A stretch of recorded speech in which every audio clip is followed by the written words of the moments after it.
Hello everyone, स्वागत है आप सभी का एसएससी जीके हिंदी की एक नई वीडियो में। ये वीडियो होने वाली है प्राचीन भारत के इतिहास की और इस वीडियो में हम डिस्कस करेंगे वैदिक काल के प्रश्नोत्तर को। तो वीडियो को लास्ट तक जरूर देखिए। पहला प्रश्न है, प्रारंभिक आर्यों के बारे में निम्न कथनों में से कौन सा कथन सही नहीं है। इसका सही जवाब है ऑप्शन ए, वो मुख्यतः नगरों में निवास करते थे। ये सही नहीं है। प्रारंभिक आर्य मुख्यतः ग्रामीण थे। उनका व्यवसाय जो था वो था पशुपालन और गांव में तथा वो कबीलों में रहा करते थे। तो इसका ऑप्शन ए जो है वो करेक्ट आंसर होगा। अगला प्रश्न है, इनमें से किस फसल का ज्ञान वैदिक काल के लोगों को नहीं था। तो इसका सही जवाब है तंबाकू। तंबाकू का ज्ञान वैदिक काल के लोगों को नहीं था। इस काल के लोग जो है गंगा घाटी के किनारे खेती किया करते थे और उनकी प्रमुख फसलें थी चावल, जौ तथा गेहूं। तो ऑप्शन बी जो है इसका करेक्ट आंसर होने वाला है। अगला प्रश्न है, किस वेद में सभा को नरिष्ठ अर्थात सामूहिक वाद विवाद या अनुल्लंघनीय कहा गया है। तो इसका सही जवाब है ऑप्शन सी, अथर्ववेद में। अथर्ववेद में सभा को नरिष्ठ कहा गया है, जिसका अर्थ होता है सामूहिक वाद विवाद या अनुल्लंघनीय। अथर्ववेद में सभा और समिति को प्रजापति की दो पुत्रियां भी कहा गया है। तो इसका करेक्ट आंसर होगा ऑप्शन सी। अगला प्रश्न है, ऋग्वेद में कुल कितने मंडल हैं। ये प्रश्न पूछा गया था एसएससी सीजीएल 2017 में और इस प्रश्न का सही जवाब है ऑप्शन डी। ऋग्वेद में टोटल 10 मंडल हैं और 1028 सूक्त हैं तथा 10,462 मंत्र हैं। अगला प्रश्न है, किस रचना में नारी को सुरा और पासा के साथ 3 बुराइयों में शामिल किया गया है। तो उसका सही जवाब है ऑप्शन ए, मैत्रायणी संहिता में। मैत्रायणी संहिता में नारी को सुरा और पासा के साथ 3 बुराइयों में शामिल किया गया है। अगला प्रश्न है, गायत्री मंत्र की रचना किसने की। गायत्री मंत्र की रचना की थी विश्वामित्र ने। तो ऑप्शन बी जो है इसका करेक्ट आंसर हो जाएगा। ये मंत्र सर्वप्रथम ऋग्वेद में प्रकट हुआ था और इसे सावित्री मंत्र के नाम से भी जाना जाता है। तो ऑप्शन बी जो है इसका करेक्ट आंसर हो जाएगा। अगला प्रश्न है, अवेस्ता और ऋग्वेद में समानता है। अवेस्ता किस क्षेत्र से संबंधित है। इसका सही जवाब है ईरान से संबंधित है।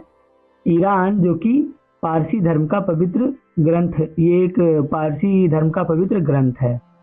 अगला प्रश्न है, आर्य शब्द का शाब्दिक अर्थ क्या है।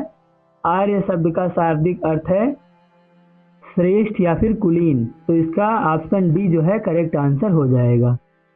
अगला प्रश्न है, पूर्व वैदिक या ऋग वैदिक संस्कृति का काल किसे माना जाता है। तो पूर्व वैदिक संस्कृति का काल जो है वो है 1500 ईस्वी से लेकर के 1000 ईस्वी पूर्व तक। तो ऑप्शन ए इसका करेक्ट आंसर हो जाएगा। अगला प्रश्न है, उत्तर वैदिक संस्कृति का काल किसे माना जाता है। तो उत्तर वैदिक संस्कृति का काल है 1000 ईस्वी पूर्व से लेकर के 600 ईस्वी पूर्व तक। तो ऑप्शन बी जो है इसका करेक्ट आंसर हो जाएगा। अगला प्रश्न है, किस देवता के लिए ऋग्वेद में पुरंदर शब्द का प्रयोग हुआ है। वो देवता कौन है। तो इंद्र को किलों को तोड़ने वाला भी कहा जाता है और ऋग्वेद के सबसे महत्वपूर्ण देवता है इंद्र। तो इसका सही जवाब होगा ऑप्शन सी, इंद्र को पुरंदर कहा गया है। अगला प्रश्न है, शुल्ब सूत्र किस विषय से संबंधित पुस्तक है। शुल्ब सूत्र संबंधित है ज्यामिति से। तो ऑप्शन डी इसका करेक्ट आंसर हो जाएगा। शुल्ब शब्द का अर्थ होता है नापने की रस्सी या डोरी, जिसका उपयोग ज्यामिति निर्माण में किया जाता था। तो ऑप्शन डी जो है इसका करेक्ट आंसर होगा। अगला प्रश्न है, अस्तोमा सदगमय कहाँ से लिया गया है। अस्तोमा सदगमय ऋग्वेद से लिया गया है। तो ऑप्शन ए जो है इसका करेक्ट आंसर हो जाएगा। अगला प्रश्न है, किस वेद में जादुई माया और वशीकरण का वर्णन मिलता है। तो वो वेद है अथर्ववेद। अथर्ववेद में जादुई माया, वशीकरण, जादू टोना, भूत प्रेत और औषधि आदि सभी का वर्णन मिलता है। तो ऑप्शन बी जो है इसका करेक्ट आंसर हो जाएगा। अगला प्रश्न है, ऋग्वेद में सबसे पवित्र नदी किसे माना गया है। तो ऋग्वेद की सबसे पवित्र नदी माना गया है सरस्वती को। इसे नदीतमा भी कहा जाता है, जिसका अर्थ होता है नदियों में श्रेष्ठ। तो ऑप्शन सी इसका करेक्ट आंसर हो जाएगा। अगला प्रश्न है, 3 क्रमों यानी कि पगों में तीनों लोकों को माप लेने के कारण किसे उपक्रम कहा गया है। तो उनका नाम है विष्णु। तो ऑप्शन डी इसका करेक्ट आंसर हो जाएगा। विष्णु को वामन का अवतार भी कहा जाता है। उन्होंने वामन का अवतार लेकर उपक्रम, यानी उपक्रम का अर्थ होता है महान कार्य करने वाला या कर्मों से मापने वाला। तो ऑप्शन डी इसका करेक्ट आंसर होगा। अगला प्रश्न है, पुराणों की संख्या कितनी है। तो पुराणों की संख्या जो है वो टोटल 18 है। तो इसका ऑप्शन ए जो है करेक्ट आंसर होगा। अगला प्रश्न है, वैदिक धर्म का मुख्य लक्षण इनमें से किसकी उपासना था। यानी वैदिक काल के लोग किसकी उपासना किया करते थे? तो प्रकृति की उपासना किया करते थे। ऑप्शन बी इसका करेक्ट आंसर हो जाएगा। अगला प्रश्न है, निम्नलिखित में वह दस्तकारी कौन सी है जो आय द्वारा व्यवहार में नहीं लाई गई थी? वह काम, मतलब एक पूछ रहे हैं वो काम कौन सा है? तो इसका सही जवाब है ऑप्शन बी का ऑप्शन ए का ए सही होगा इसका ऑप्शन आभूषण। आभूषण यानी जबकि बढ़ईगिरी, लोहारगिरी, मृदभांड आदि का कार्य आर्यों द्वारा किया जाता था, लेकिन आभूषण बनाने का कार्य आर्यों द्वारा किया नहीं जाता था। तो ऑप्शन जो है ए इसका करेक्ट आंसर हो जाएगा। अगला प्रश्न है 20वां, आदि काव्य की संज्ञा किसे दी जाती है? तो रामायण को आदि काव्य कहा जाता है। तो ऑप्शन डी जो है इसका करेक्ट आंसर हो जाएगा। रामायण को प्रथम काव्य भी माना जाता है और इसके रचयिता जो है वो महर्षि वाल्मीकि, जिन्हें आदि कवि भी कहा जाता है।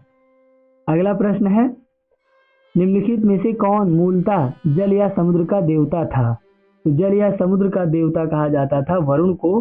तो वरुण जो है ऑप्शन ए इसका करेक्ट आंसर होगा। वैदिक काल में उन्हें जल, समुद्र, वर्षा और नैतिक व्यवस्था के संरक्षक के रूप में भी पूजा जाता था। तो ऑप्शन ए इसका करेक्ट आंसर होगा।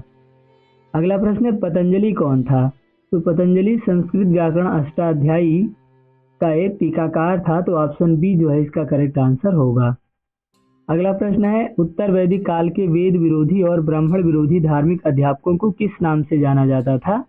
23वां प्रश्न है ये, उनको श्रमण के नाम से जाना जाता था। तो ऑप्शन सी जो है इसका करेक्ट आंसर होगा।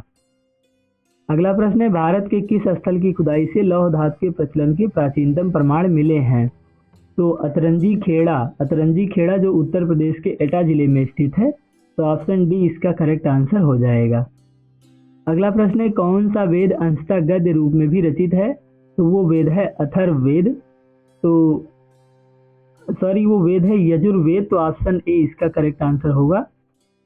अगला प्रश्न है, सभा और समिति प्रजापति की 2 पुत्रियां थी का उल्लेख किस वेद में मिलता है? तो ये अथर्ववेद में इसका उल्लेख मिलता है। तो ऑप्शन बी जो है इसका करेक्ट आंसर होगा। अगला प्रश्न है, उत्तर वैदिक काल में किस देवता को सर्वोच्च स्थान प्राप्त था? तो वो थे प्रजापति को सर्वोच्च स्थान प्राप्त था। तो ऑप्शन सी इसका करेक्ट आंसर होगा। अगला प्रश्न है, किस वेद में प्राचीन वैदिक युग की संस्कृति के बारे में सूचना दी गई है? वह वेद है ऋग्वेद। भारतीय आर्य सभ्यता का सबसे प्राचीन साहित्यिक अभिलेख भी इसे माना जाता है। तो दोस्तों इस वीडियो में हमने टॉप 28 क्वेश्चन को डिस्कस किया। बाकी के क्वेश्चंस के लिए आप पार्ट 2 के लिए कमेंट सेक्शन में कमेंट जरूर करिए और हमारा चैनल सब्सक्राइब जरूर करिए। Thank you for watching the video.